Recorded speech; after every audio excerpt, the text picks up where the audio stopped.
నేను అరుణానందగిరి.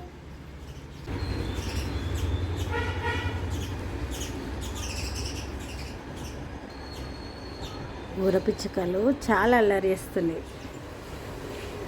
ఇప్పటిదాకా ఈడికి వచ్చినాయి.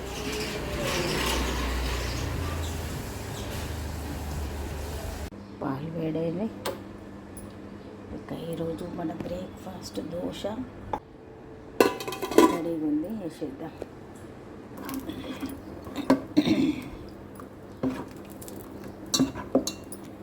ఈరోజు నేను కొర్రలతోటి దోశ వేస్తున్నా.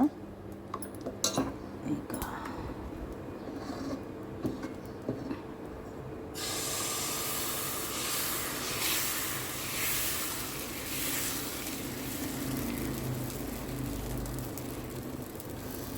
మిల్లెట్స్ అన్నిటికంటే కుర్రది మంచిగా ఈజీగా వస్తాయి. కొన్ని కొన్ని డెలికేట్గా ఉండి వస్తుంది.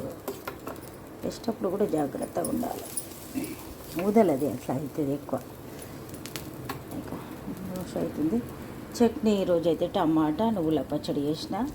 ఇంకా షూట్ చేసుడు కూడా అంత చేతనైతే లేదు. మనకు వీడియోస్ ఉండాలి కాబట్టి చేస్తున్నా, కానీ అసలు చేద్దామనే ఇంట్రెస్ట్ లేదు. దోశ రెడీ అయింది. మంచి గోల్డెన్ బ్రౌన్ కలర్ వచ్చింది. ఒకసారి దింపితే కొంచెం మంచిగా వస్తుంది.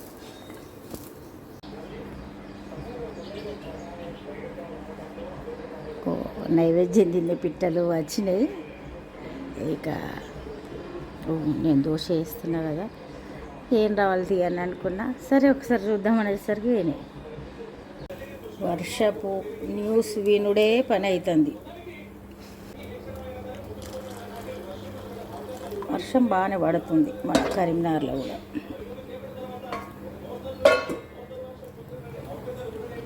వర్షం పడుతూ ఉంటే ఇక అన్నీ వేడిగానే ఉండాలనిపిస్తుంది. చల్లారిన తర్వాత తినాలనిపించేది.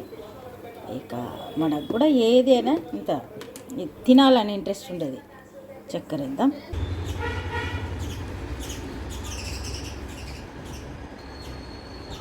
ఊరపిచ్చుకలు చాలా అల్లరి చేస్తున్నాయి.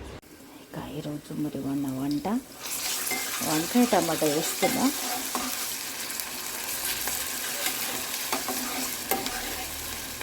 ఇక వెజిటేబుల్స్ ఏవి ఉంటాయి వేయాలి కాబట్టి ఇక అవే వంకాయలు ఉన్నాయి. వంకాయలు ఇక్కడ ఉప్పు, పసుపు, నూనె,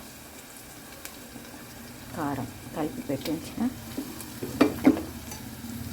ఈ లోపల ఈ నానబెట్టిన శనగలు కూడా వేస్తాం. ఫ్రై అవుతూ ఉంటాయి. చిటిచిటిలు వేస్తాయి పైకి.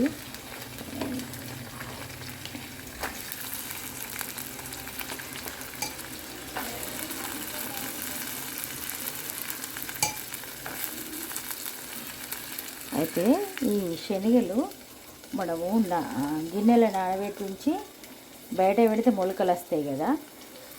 మొలకలు రాకుండా నానబెట్టిన శనగలు మనకు ఎప్పుడు రెడీగా ఉండాలంటే ఒక గిన్నెల వాటర్ పోసి ఫ్రిడ్జ్లో పెట్టి ఉంచాలి. మొలకలు రాకుండా ఉంటాయి. వాటర్ తోటే ఫ్రిడ్జ్లో పెట్టాలి. అట్లా పెడితే మొలకలు రావు. అంటే ఒక్కొక్కసారి మొలకలు వచ్చినా పర్వాలేదు అనిపిస్తే బయట పెట్టుకుంటే మొలకలు వస్తాయి నానిన తర్వాత. కానీ మొలకలు రావద్దు. కానీ నానిన శనగలు ఎప్పుడు రెడీగా ఉండాలంటే ఈ మెథడ్ ఫాలో అవ్వాలి.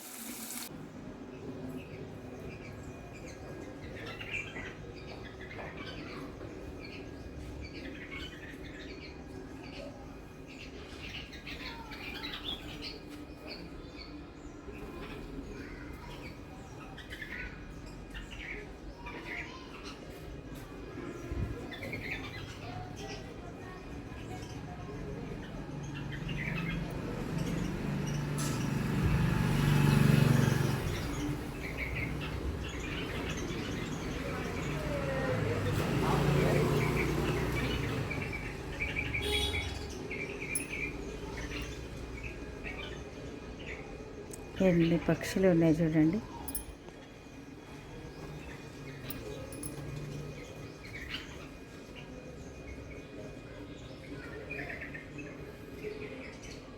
ఒక్కసారి గుంపులాగా వచ్చినాయి.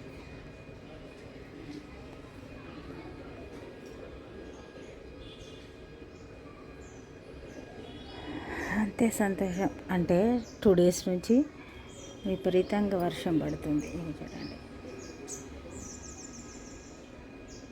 2 డేస్ నుంచి వర్షం ఎడతెరిపి లేకుండా పడుతుంది కదా. ఇవాళనే పక్షులు కొంచెం తిరుగుతున్నాయి.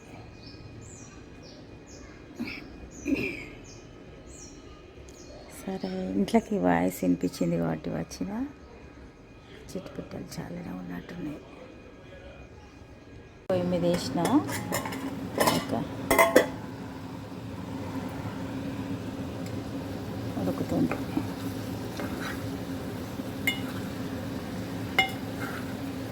పెరుగు ఉంది, ఇక ఎట్లనో అడ్జస్ట్ అవుతారు.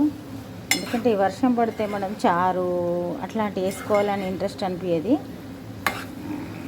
వేడి వేడి అన్నం, ఈ కర్రీ, తర్వాత చట్నీలు ఉన్నాయి, పెరుగు, ఇక అంతే. నాకు అసలు చేతనైతే లేదు. మనం జ్వరం వచ్చి తగ్గిన తర్వాత అస్సలు చేత కాదు. కాకపోతే ఇక చేయండి తప్పదు కదా, అట్లా.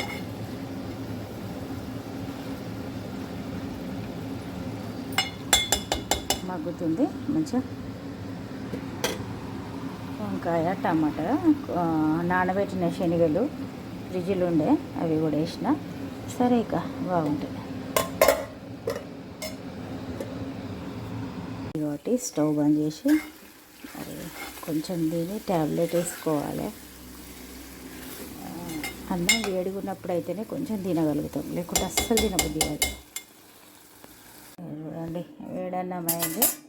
వేడన్నం, ఇక పెరుగు. ఇంతకుముందు మనం చూసినాం కదా వంకాయ కర్రీ. ఇక ఫస్ట్ ఒక 2 బుక్కలు తినడానికి ఎల్లిగడ్డ మీరం వేసుకుని తింటా నేను. తిన్న తర్వాత కొంచెం కర్రీ తింటే సరిపోతుంది, అంతే. ఇప్పుడైతే మొత్తానికి వంట అయింది అనిపించిన. ఇంకా ఈవినింగ్ ఎక్కువ పని ఏమి ఉండదు. ఇక కొన్ని రోజులు ఆరోగ్యం బాగాలేనప్పుడు అన్నిటికీ అడ్జస్ట్ అవ్వకుండా చేసుకుంటూ పోవాలి. మరి ఇప్పుడు ఈ వీడియో ఎక్కడితో ఎండ్ చేద్దాం.